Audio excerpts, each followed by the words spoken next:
Good morning. Welcome back to Passionate World Talk Radio. Educate, enlighten, entertain. And this morning we have five representatives from the company Assisted Living Locators.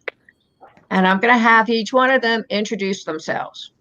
Hi, I'm Angela Olea. I am the president and CEO of Assisted Living Locators, and we're located in Scottsdale, Arizona. Hi, I'm Miriam Bogard, Yeah, I can't CEO hear anything. and owner So of just Assisted sitting Living here. Locators in Columbus, Ohio. Hi, I'm Santry. I'm the owner of Assisted Living Locators in Connecticut. And I'm Brian Sheridan, the owner of Assisted Living Locators of Northeast Florida. And we did have Dustin online, but he seems to have fallen down the proverbial crack, and I hope he can come back in and join us.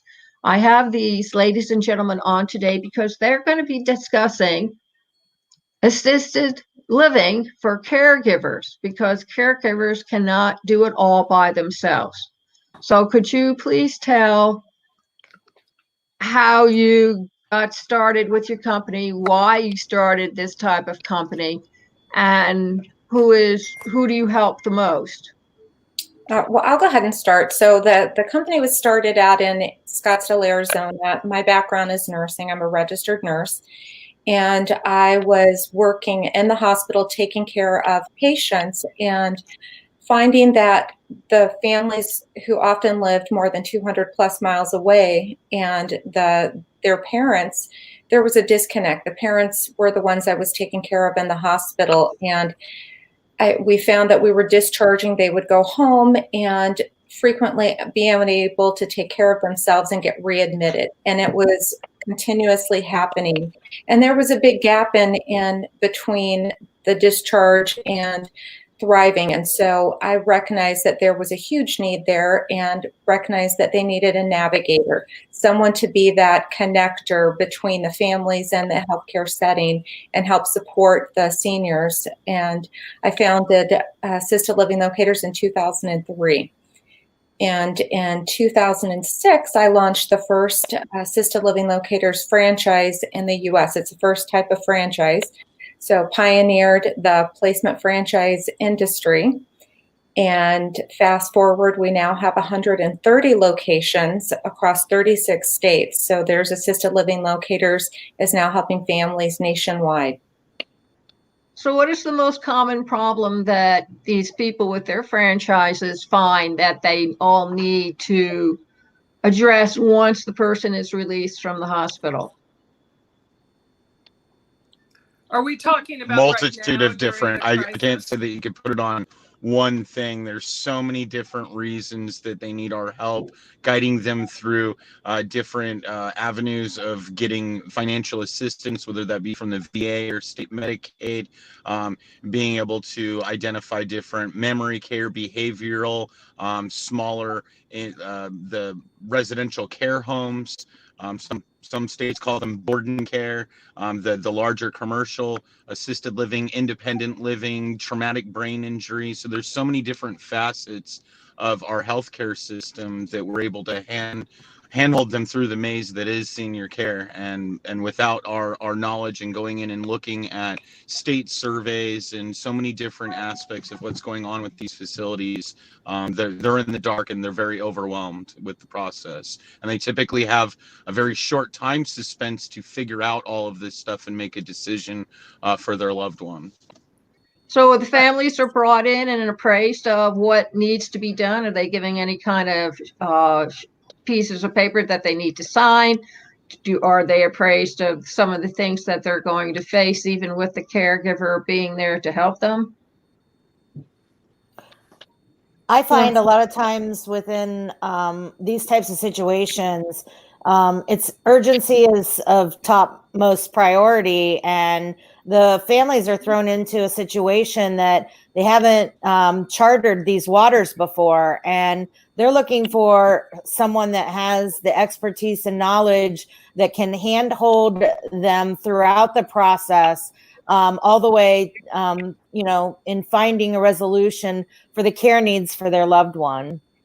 A lot And of as people far are as any navigating tangible, the- anything that we have them sign, and there are a few states that, we have a disclosure form, which essentially states that we're compensated from a facility, and none of that, those fees are assessed to them in any capacity. Outside of that, though, really what we're doing is doing a very thorough intake of what their needs are, because they can be very diverse. And then we'll utilize that thorough intake form in order to figure out what direction we're going to point them in, because it may not be that it is just assisted living. There might be so many other entities or disciplines of care that we have to add into the mix, whether it be an elder law attorney or a skilled home health agency, PTOT, nursing, hospice care, that would work in conjunction with the placement that we are advising them on. I think it's very necessary. My husband had Alzheimer's, for example, and when he came down with pneumonia and a blood infection and was put into the hospital, it was very chaotic for me because I really didn't know what to do. And since he had Alzheimer's, I had to be there most of the time so I could help the nurses who came in to care for him, because he couldn't answer their questions intelligently. So it made things very, very difficult. And then when he came out, I had to put him into a nursing home. And I don't think people recognize just how expensive those places are, because you're putting them in special care with 24/7, meaning that the nurses are around 24/7 to help your spouse. So how do you prepare people to handle their spouse or their loved ones in these situations? Because it's more than just a physical, it's also emotional, it's a mental strain for a lot of them, because they've never had to care for anybody in that capacity. So Mimi, do you want to take that one? I'm thinking of actually an example. I had a phone call today, and there's a wife who is caring for her husband at home, and during the COVID crisis, her caregivers have disappeared. And so we will, there's really two things that we're doing for that client. We're coaching them through their current crisis and then helping them do long-term planning. I think what our number one goal is to avoid transitions that can be very hard on the elderly, and we want to make that placement work, and we want to look down the road for that client. So you might have somebody who can do well in assisted living, but in a couple years might require secured memory care. You want to find a community that basically will allow that person to stay put in some place that is familiar, that where the family has also got their relationships developed. So, in this example, I did some coaching about resources the woman can have right now while she's taking care of her husband at home. And then we're doing a project where we're going to identify 3 communities that can do this sort of long-term placement for her husband.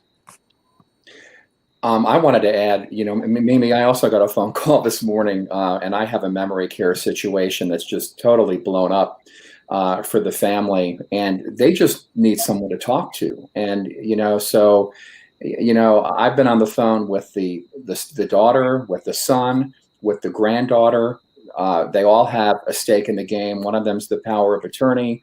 The other 2 are just very concerned, and they need an immediate placement.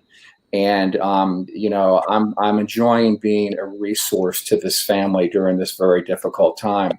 Of course, these things always happen on a Friday. And with the COVID pandemic, not everybody is working as diligently as I am in trying to help my client. But I think we'll be able to get them moved to a community. And again, to Mimi's other point too about, looking at long term, the community that I have in mind for my client has what's called an extended congregate care nursing license, which will really allow my client to age in place and almost provide almost like a nursing home type level of care. And so, I'm in this, I want to find a forever home for my clients. Yeah. And we're really working right now during the crisis very closely with our home care partners because they sometimes realize they can't handle it. Their aides are not showing up because they have family obligations, or they're sick, or they've got an elderly person in the household that they don't want to risk it with. So I've had actually home care providers reaching out saying, can you help this client that isn't getting enough home care move into a community on a respite basis? And we're working. Oh, when you hire people to go out and help the family, what kind of requirements or educational degrees do you require from them that they have? I don't think there's any specific, certifications. We do require a certified senior advisor certification that can be done online or in person. But really outside of that, I think that what makes us very unique is we do come from very diverse backgrounds. We've got social workers, and we have nurses. We have folks that come from an IT background, and just many different occupations, and all of that knowledge and experience has made the organization what it is. Our folks in IT have helped out with our IT. We have IT as well, just like everybody else. And then we're about to roll out dementia training for the entire franchise system. Some of us are already dementia certified, so that's going to add some more credibility to our business, as well as be able to help our elder care advisors out there in having those conversations with families, and being able to identify what's appropriate, and having some tougher conversations with the actual patient who's going to be placed, and how to go about those different things in redirection. So there really isn't a specific training, but again, the conglomerate of all of our experience that really makes us who we are. So Emily, I just wanted to point out one thing. So for us, our core competency, we don't provide any hands-on care. We are the navigators, the matchmakers. So we match, if someone needs in-home care, we're going to match them with a reputable company that we've vetted. If they're looking for a skilled home health, we're going to refer them to a vetted, one or more vetted companies. And we also match with the providers, meaning the properties that we have vetted. And so that is what we do, is do that connect. That's our core competency, and that's what we specialize in. And we do we've got, in all the different areas, we have many different strategic partners, ranging from realtors to the caregiver that provides the hands-on care. Have you found that during the C virus things have gotten a little more intense? Oh, yes. Definitely. I'm in Connecticut, and so we are a commuter. Lots of changes out there right now, and it's ever changing, I would say. Every day.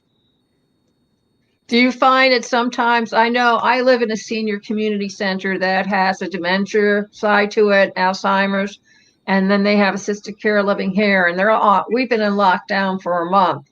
And even before that, there was a waiting list to get into the memory center. Are you finding it difficult to find places to admit people who are in the latter stages of Alzheimer's or dementia? It's here in Connecticut, it's fluid. We've had a lot of cases in this area. We're a hotbed, as well as Manhattan and New Jersey. And so I would say it's fluid. There are some that are accepting need type of moves, typically out of skilled nursing facilities. They're not accepting elective moves. And then some communities are just closed. I worked with a family this week where we were about to move them out of skilled nursing, and the doors shut literally right the day they were supposed to move. So it's fluid. But, I commend the companies that are running these assisted living and memory care communities. They're doing a really good job protecting the residents. We've had very few incidents of it spreading throughout an assisted living. I would describe Northeast Florida as being very fluid as well. I have another client that I'm working with, and we tried to move him up from a skilled nursing facility down in Broward County, which was kind of like the hotbed for the when the virus initially took hold.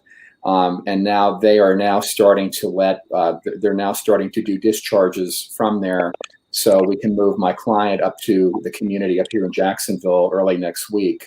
Most of my communities have availability. We're doing a lot of virtual touring, which has worked out really well.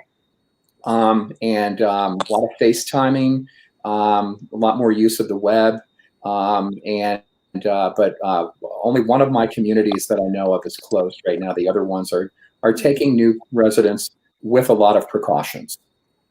I think the challenge with dementia is, you've got the disease itself, and with the quarantining or the isolation, the self, quarantining of 14 days prior to a move-in is very challenging in that environment, because you're dealing with a resident that is having, cognitive challenges. And so coming up with ideas and ways of keeping them segregated out from the other parts and population of the community is a challenge. And I know here in the Midwest, there are a number, certainly we have lots of beds available here in the Midwest, but memory care is sporadic, because a lot of the memory care segments of the communities or the memory care communities themselves are hesitant about, bringing new residents in unless it's an emergency situation. Yeah, we're experiencing the same thing right here in Arizona. A good chunk of the memory care facilities are currently not taking folks unless it is an emergent situation or they were their previous resident, because of the difficulty in having somebody with dementia to be able to isolate for 14 days in their room. So they are accepting in their assisted living, because, somebody alert and oriented, can be able to take those precautions, and it's not a big deal. But somebody with dementia is not going to understand the fact that they have to stay in their room, and if they're a wander risk or something like that, that can create exacerbated behaviors. So it's really not a good situation. So they're trying to cut down on it. So what we've done in my team is look for some smaller residential care homes that are empty and are just now opening, and that allows them to still be able to wander around, the facility, get the good care that they need without being a potential infection control risk.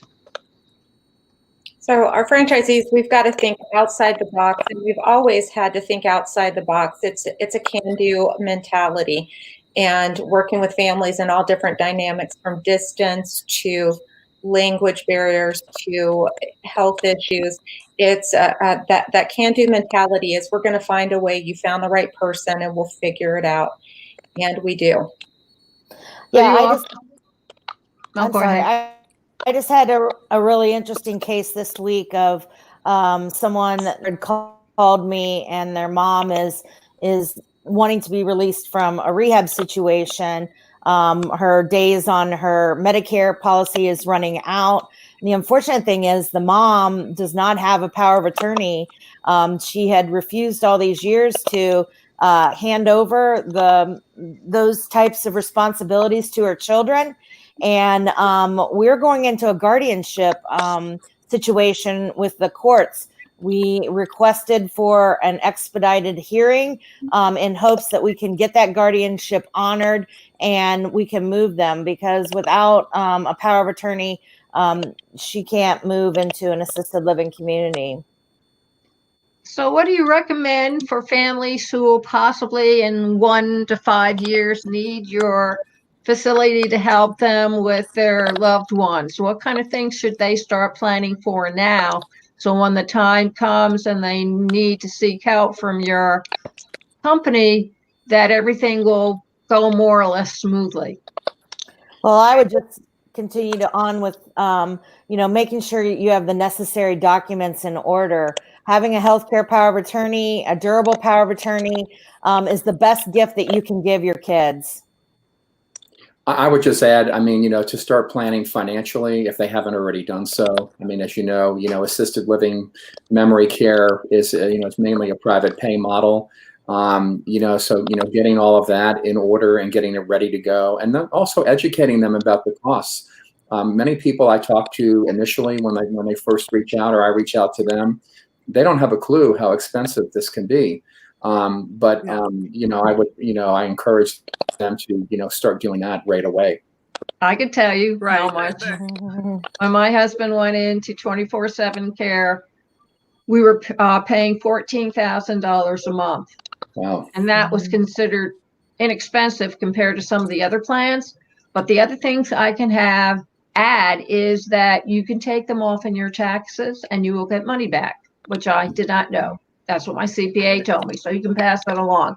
But places that, but they're expensive. They go anywhere from 14 up to 25,000. So you really need to know your finances and how much they can sustain.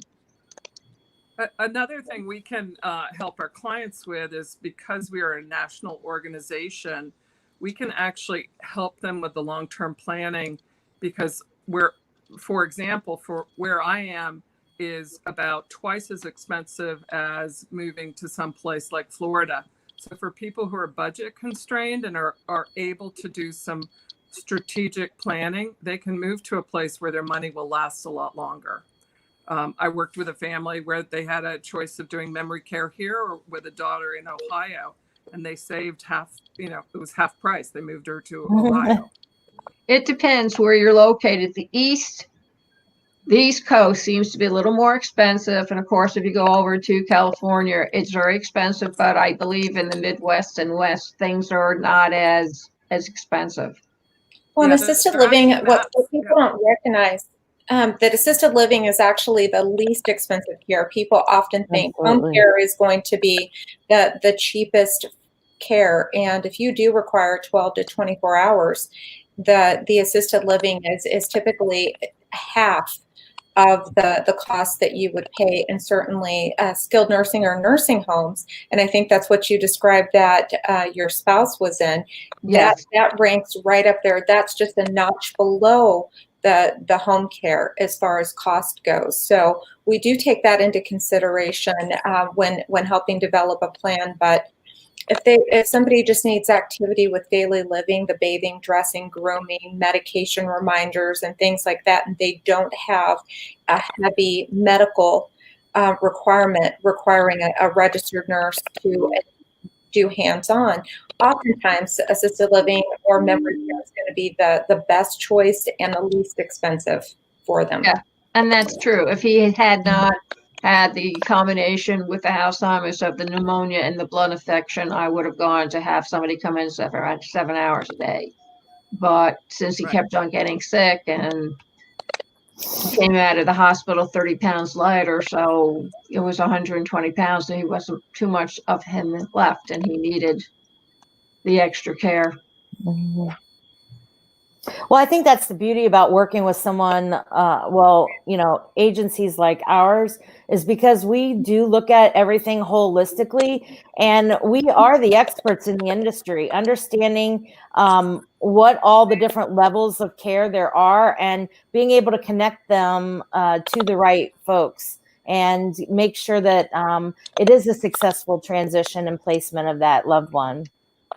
I think it's important that people are aware of your organization and for the help that they can get from you. When my husband had Alzheimer's, I was pretty much in the dark, and there were not a lot of people to whom I can go and speak to. And when I approached the subject on LinkedIn, most of the guys who took care of their parents just were fanatic and saying, stay away, it's terrible, just dump them somewhere and walk away because it's going to ruin your life.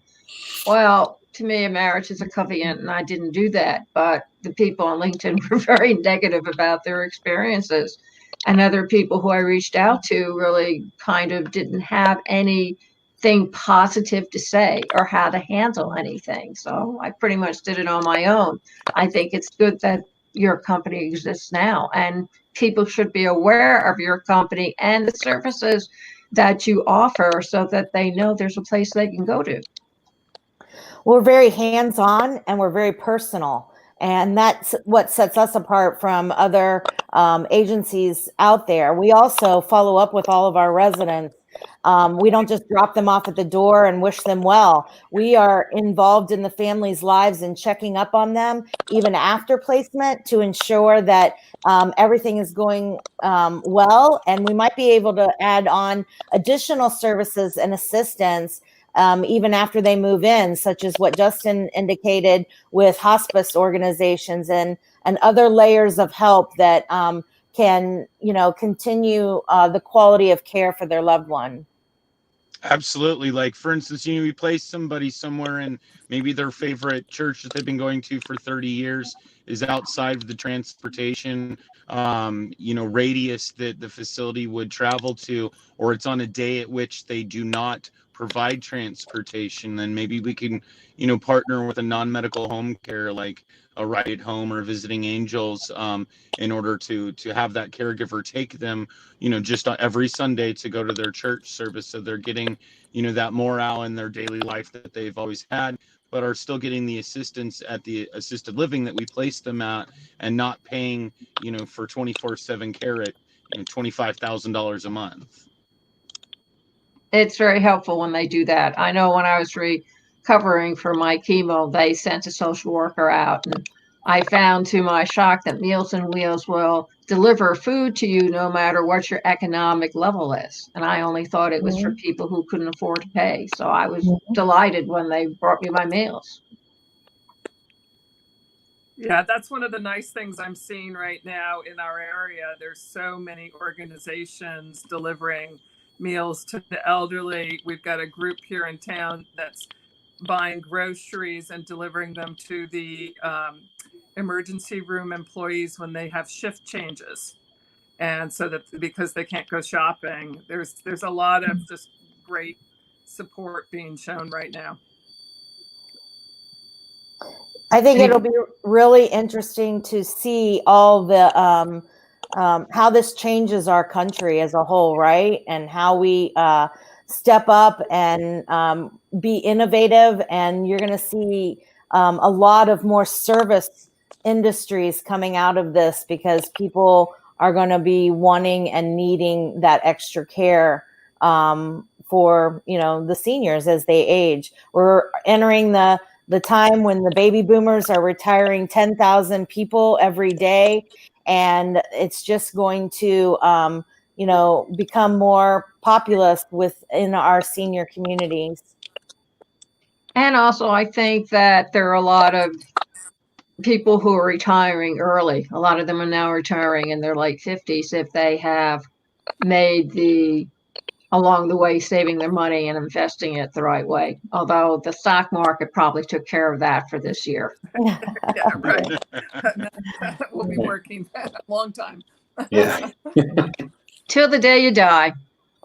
That's how I kind of looked at it. As an administrative assistant. I knew I was going to be on that job until I was at least 206. It was a given. So we have run out of time. And what I would like is everybody to say their name again and where they are, and give the name of your company and how people in your state or wherever close to you can contact you or go to your website so they can see everything you offer. We'll start with Angela. Angela Olea, registered nurse, CEO, Assisted Living Locators, and I'm based at the headquarters in Scottsdale, Arizona, and our main website is assistedlivinglocators.com. I'm Miriam Bogard, owner of Assisted Living Locators of East Columbus, based out of Columbus, Ohio. You can reach me by calling 614-636-4905, 614-636-4905, and our website is assistedlivinglocators.com/East Columbus. I'm Dustin. I'm Brian Sheridan with Assisted Living Locators. I'm Brian Sheridan with Assisted Living Locators of Northeast Florida. I service, Jacksonville, Amelia Island, St. Augustine, Palm Coast, and Ormond Beach. My number is 904-559-3203. Same website, assistedlivinglocators.com. Thank you. Thank you.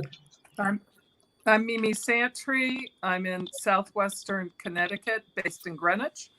I can be found at 203-253-9541 and at the main website as well. I can't hear Mimi, so let me know when I can go. Go. Your turn. I'm good. Okay. All right. Good. Hi, I'm Dustin. I'm Dustin Baker. I'm a veteran combat medic and owner of Assisted Living Locators East Valley. My phone number is 480-589-5530. Thank you. Thank you, one and all. And ladies and gentlemen and adults of all ages, thank you very much for listening. You can see this video all over again at youtube.com/PWR Network, on facebook.com/PWR Network, on the website https://passionateworldtalkradio.com. Scroll down, right side menu, Cool Your Heels, click on it, and there's the video. You could probably also view it on Vimeo, on Twitter, LinkedIn, Facebook, YouTube, and you can always hear the audio on iTunes, iHeart, Spreaker, Podchaser, Podcast, Google, Apple, and a host of other directories that Spreaker is with, and also my affiliate amfm247.com every Tuesday evening to 8 to 9 p.m. Eastern. And before you guys go away and stray, Atto France said this to say in 1894, ignorance is the necessary condition of life itself. If we knew everything, we could not endure existence for a single hour. Thank you all very much for listening. I hope you enjoyed today's video with Angela Olea and her associates. And remember, please stay healthy and safe. Thank you. Thank you. Thank you. You too.